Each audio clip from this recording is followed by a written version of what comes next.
салому дуруди бепоён ба кулли мухлисони барномаи дар шабакаҳои иҷтимоӣ. Фирдавси Хурсанд топ хабарҳои варзиширо мегӯяд.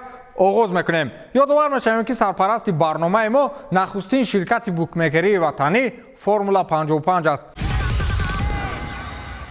идомаи афсонаи Аргентинаи Месси. Дар як радиои машҳури аргентинӣ бо исми Перос де ла Кале нависандаи машҳури ин мамлакат Эрнан Кашари ҳикояи худ бо номи ҷуздони Мессиро муаррифӣ мекард ва дар ин барнома чанде аз қисматҳои ин ҳикояро барои шунавандагон мехонд. Нависанда бештар аз рӯзҳои аввали Месси дар Барселона ёдовар шуд ва гуфт ки ман ҳамон рӯзҳо дар Испания Мессиро мушоҳида мекардам ва медидам ки чӣ азобу машаққатеро паси сар мекунад.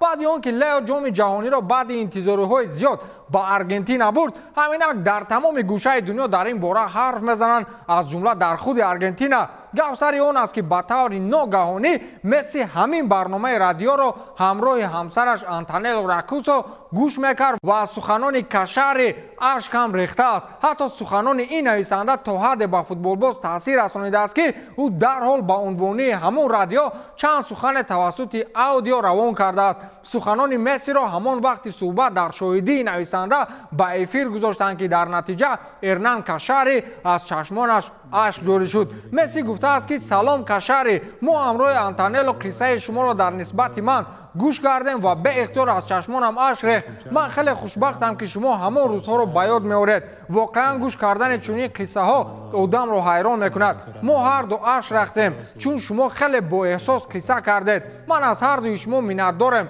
ман фақат мехостам шумо донед ки мо шуморо гӯш кардем, гуфтааст Лионел Месси. албатта феълан замоне расид ки фақат дар бораи Месси ҳарф зананд, чун ӯ чемпиони ҷаҳон шуд. аммо инҷо як асроре ҳаст ки ҳамин Эрнан Кашари нависанда шаби дароз дуо мекунад ки Месси нафаҳмад. тахминан 10 сол пеш ҳамин нависанда як мақолаи дигаре бо номи Месси як саге беш нест навишта буд. ин медонед ба чӣ монанд аст? ягон вақт дар ягон ҷо пеши ягон каси дигарро аз пушт ғайбат мекунӣ, аммо пагоҳ дар наздаш таърифаш дорӣ ки ҳамон одами динангӣ аз пешат мебарояд.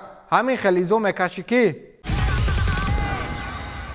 Винисиус Ҷуниор дар кӯчаҳои Бразилия бо футболкае чарх мезанад ки дар он аксҳои ҳамдастааш дар Реал Карим Бензема мебошад. мунтахаби Бразилия ғайриинтизор аз Хорватия мағлуб шуд ва қалби миллионҳо мухлиси дастаро шикаст. баъди ин шикаст Винисиус ба Бразилия баргашт ва боқимондаи ҷоми ҷаҳонро тавассути телевизор тамошо кард. мухлисон футболбози мазкурро дар соҳили баҳри Капагабана мушоҳида карданд ки дар тан футболкаи сиёҳ дорад ва дар тани он пираҳан аксҳои Карим Бензема калон аккосӣ шуданд. барои зиёде аз мухлисон муаммо аст ки чунин сабки либоспӯшии Вини чӣ ҳикмате дошта бошад, чун ин бори аввал нест ки Ҷуниор либосҳои сурати Бензема дошта мепӯшад. чанде пеш низ чунин як аксе дар шабакаҳои маҷозӣ пайдо шуд ки Ҷуниор бо чунин пираҳан бо як равоншиноси машҳур вохӯрӣ анҷом медиҳад. ҳатто аз миёни футболбозони Реал чунин гапкап ҳам баромад ки чунин пираҳанҳои акси Карим дошта Винисиус хеле зиёд дорад. агар бигӯем кумири ин футболбоз Карим Бензема аст, намешавад, чун худи бразилӣ борҳо иқрор шудааст ки мухлиси Криштиану Роналдо мебошад. шояд ба он хотир бошад ки бо сабаби даъват нашудани Бензема ба мунтахаб ва нофаҳмиҳои ӯ бо сармураббии Фаронса ва чанде аз бозингарон Ҷуниор мехоҳад ҳамчун ҳамдаста дастгириаш кунад. андешаи ман ин аст ки ӯ ҳамон вақте ғуломи Бензема шуд ки Карим Мендиро хоҳиш кард ки дигар ба Винисиус пас надеҳ ки ӯ зидди худамон бозӣ мекунад.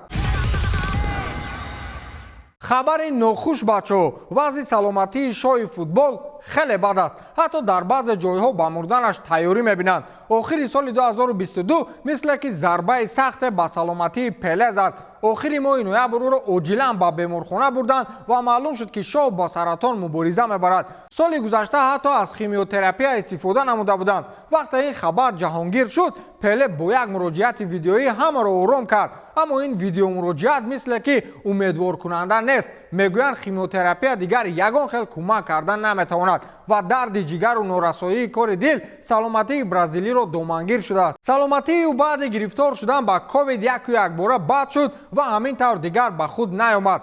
рӯзҳои охири секарата қаҳрамони ҷаҳон дар беморхона мегузарад ва табибон ҳам танҳо барои сабук кардани сӯзиш ва дардҳои организми ӯ мубориза мебаранд, аммо худи бемориро табобатнашаванда арзёбӣ карданд. دیروز دختر شاه در صحیفه خود عکس را گذاشت که در بستر بیماری پدرش را آغوش میگیرد و مینویسد که ما حالا هم همین جاییم و با امید مبارزه میبریم. باز یک شب دیگر گذشت. در برزیل با سلامت شوی سابق فوتبالباز دستان عموما باور ندارند. بعد خبری با بیمارخانه بردن فوتبالباز، منتخب برزیل گل‌های این فوتبالباز دستان را در سامانه‌شان گذاشتند و مخلصان در منبر میدان‌های قطر به خاطر سلامتی او کف گفتند. اما در سانتوس یک باشگاه برزیلی که پله همونجا بازی کرده است، علاقه قبر پله را آماده میکنند و نوار آمادگی‌های آنها علاقه در شبکه‌های مجازی چرخ میزند. سراول گرد قبر را با هیکل‌ها و نقش‌های پله آرا دادند که زیر این نوار مخلصان زیاد شعر نوشتند. معلوم نیست که پله را واقعا کجا گور میکنند، ولی علاقه مقبره و نشانه‌های قبر او را آماده کردند که قرار است گوری پله با آن آرا داده شود. حتی در اگزمپلار پیراهن‌های سال آینده دسته سانتوس در جای رمز همچنین عکس تاج همراه کرده می شود که این همچون نشان از شاه فوتبال بودن است که با پله منسوب دانسته می شود. بیچاره شاه فوتبال حالا به قول بهزور است، ولی این کار بارهای آمادگی به مرگش رو دیده تلخکف شده می میرد.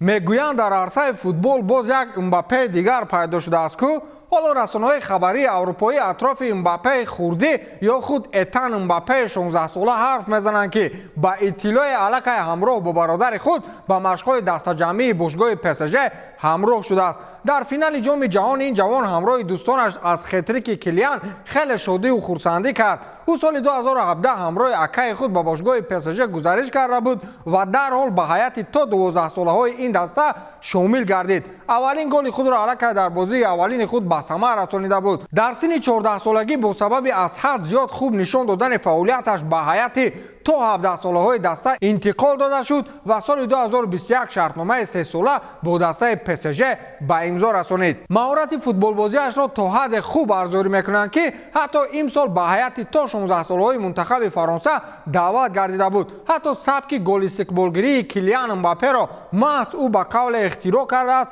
و برادرش را گفته است که بعد زدن گل با چنین سبک استقبالش بگیر. خلاص روز 24 دکبر اتن امباپه رسما تمرین‌های خود را با دسته اساسی PSG آغاز کرد و در روزنامه‌های پاریژی حدس می‌زنند که در نیمه دوم موسم قرار است اتن علاقه با بازی‌ها جلب کرده شود. PSG با یک امباپه چمپیون لیگ چمپیون‌ها نشد، مجبور شدند که از دو امباپه استفاده برند. اندیشه من این است که دو امباپه نه تمام اولاد آنها را جمع کنند فایده ندارد. برای چمپیون شدن یا رونالدو نام داشتن در کار یا مسی. رجب طیب اردوغان پرزیدنت مملکت ترکیه در مورد فعالیت کریستیانو رونالدو آن اندیشه را دارد که یگان نفر در دنیا ندارد و بر سر کسی هم چنین فکر نیامده است. حاضر سبب راه سیاه فعالیت آخری رونالدو را با فرضیه پرزیدنت ترکیه برایتان میگویم و شما با آن راضی هستید یا نه. او گفته است که متاسفانه رونالدو را اجباراً از چمپیونات جهان برکنار کردند. با آن اطلاعاتی که من دارم علیه او تحریمات‌های سیاسی گذاشتند. هیچ کس باور نمیکند که فوتبالباز چنین سطح را در 15 دقیقه آخری بازی و یا وقت خیلی کوتاه با میدان برآورند. با این وسیله حالت روانی او را ویران کردند و همین طور از مسابقه بدر شد. همش با آن خاطر است که او پیش از مسابقه فلسطینی ها را دستگیری کرد. داغ سیاه کریر او پهلوهای سیاسی دارد، گفته است رجب طیب اردوغان. این اندیشه پرزیدنت ترکیه است که قبلا از هواداریش با این فوتبالباز اظهار اندیشه کرده بود. با همین تمام تا دیدار نوبتی خیر.